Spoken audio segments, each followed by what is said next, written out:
Mesdames et messieurs, bienvenue à votre premier rendez-vous de l'information sur Beurre TV. En voici les principaux titres.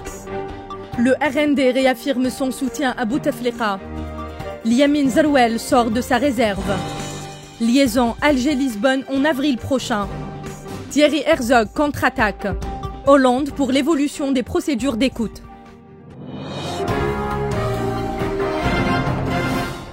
Dans une conférence de presse animée ce matin à l'hôtel Riyad de Sidi Fredj, le secrétaire général du RND, Abdelkader Ben Salah, a réaffirmé le soutien de son parti au candidat libre Abdelaziz Bouteflika.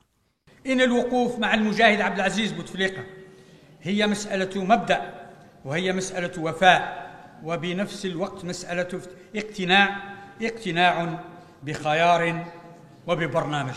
Monsieur Ben Salah a tenu à répondre à ceux qui font des fausses promesses et s'adonnent à la désinformation.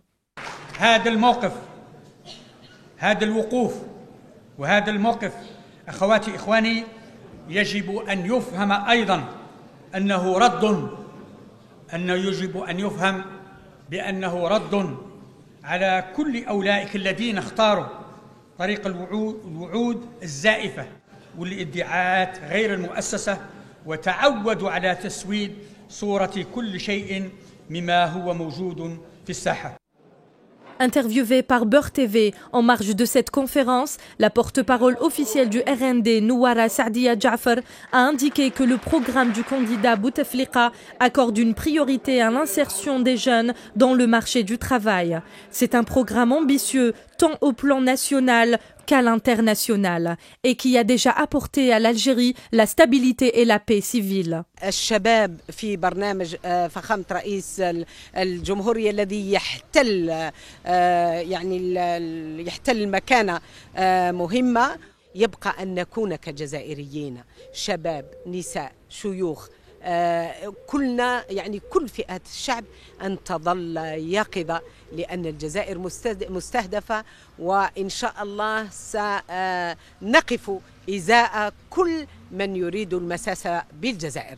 Le SG du RND a souhaité que la campagne électorale, qui démarre dans 48 heures, se passera dans des conditions d'éthique et soit une occasion aux citoyens de s'exprimer librement. L'ancien président de la République, Liamine Zerouel, a, dans une lettre ouverte aux citoyens, fait état de ses préoccupations du climat tendu qui prévaut dans le pays à quelques semaines du scrutin du 17 avril prochain.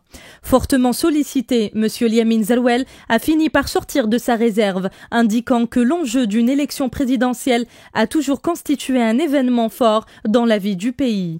Ajoutant que l'exercice de la fonction de chef de l'État requiert des efforts soutenus physiquement et oralement.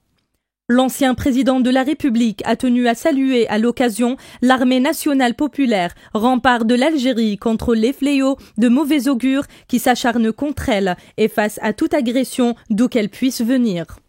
Il a considéré que les attaques en règle que d'aucuns s'échinent à diriger contre l'AMP ne sont que des coups d'épée dans l'eau. La sortie de Liamine Zerouel soulève moult interrogations au sein de la classe politique.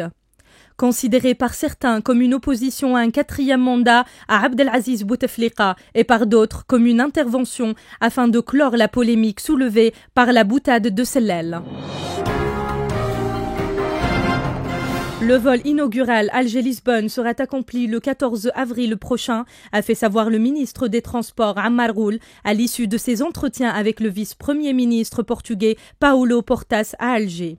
Aujourd'hui, on ouvre cette coopération par la ligne Alger-Lisbonne, Lisbonne-Alger, et demain, on va l'ouvrir encore plus via l'espace touristique, économique et scientifique, Inch'Allah.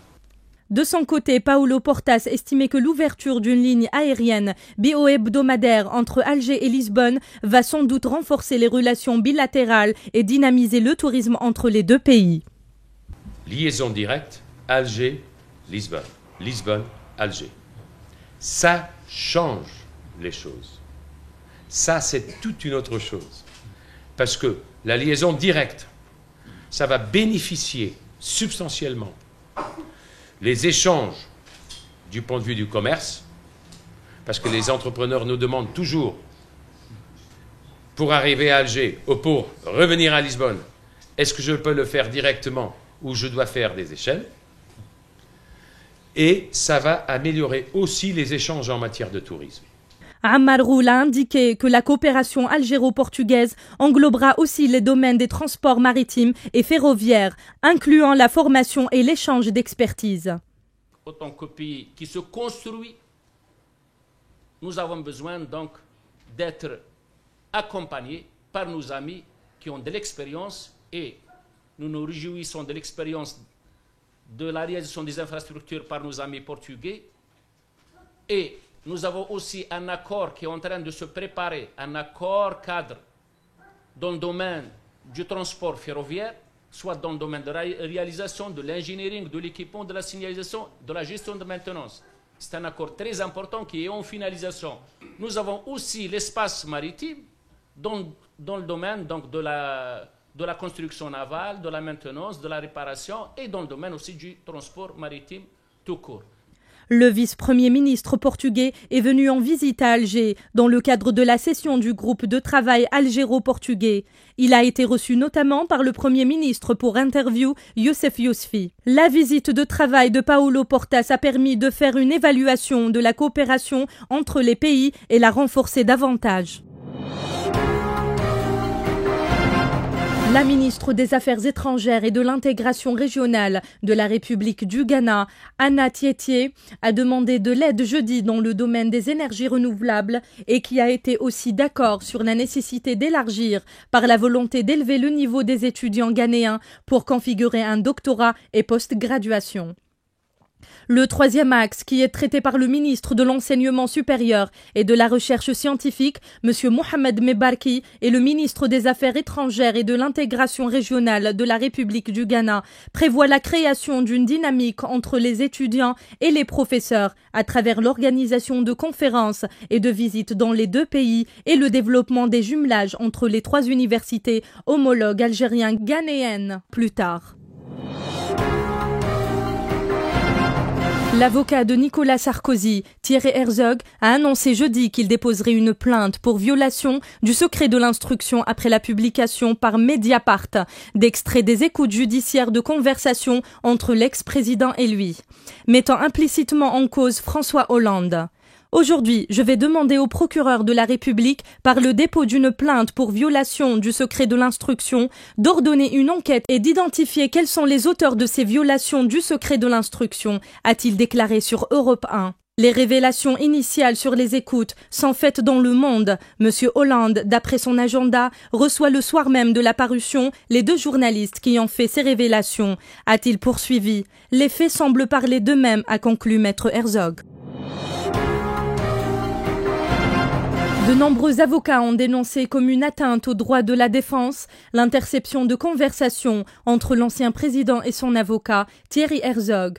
François Hollande est favorable à une évolution des procédures en matière d'écoute judiciaire, ont rapporté jeudi les représentants des avocats reçus à l'Élysée dans le sillage de cette affaire. Le président a compris la situation et il estime nécessaire une réforme, a déclaré à la presse le président du Conseil national des barreaux, Jean-Marie Burguburu. Le bâtonnier de Paris, Pierre-Olivier Sur, juge indispensable la création d'un organe de contrôle, alors qu'il y a eu en 2012 quelques 650 000 réquisitions aux opérateurs téléphoniques concernant notamment des contrats, des appels et des SMS. En hausse de 44% par rapport à 2006. Une plateforme nationale des interceptions judiciaires mise en projet par Thales doit être lancée en avril. Celle-ci sera accompagnée d'un comité de contrôle indépendant. Le gouvernement de Tripoli, Libye, a lancé un appel à l'aide à la communauté internationale pour faire face à la recrudescence des attentats terroristes dans le pays. Les autorités libyennes sont confrontées à une rébellion autonomiste armée dans l'est du pays et à des insurgés armés qui contrôlent des sites et terminaux pétroliers dans la région de Sirte, centre du pays.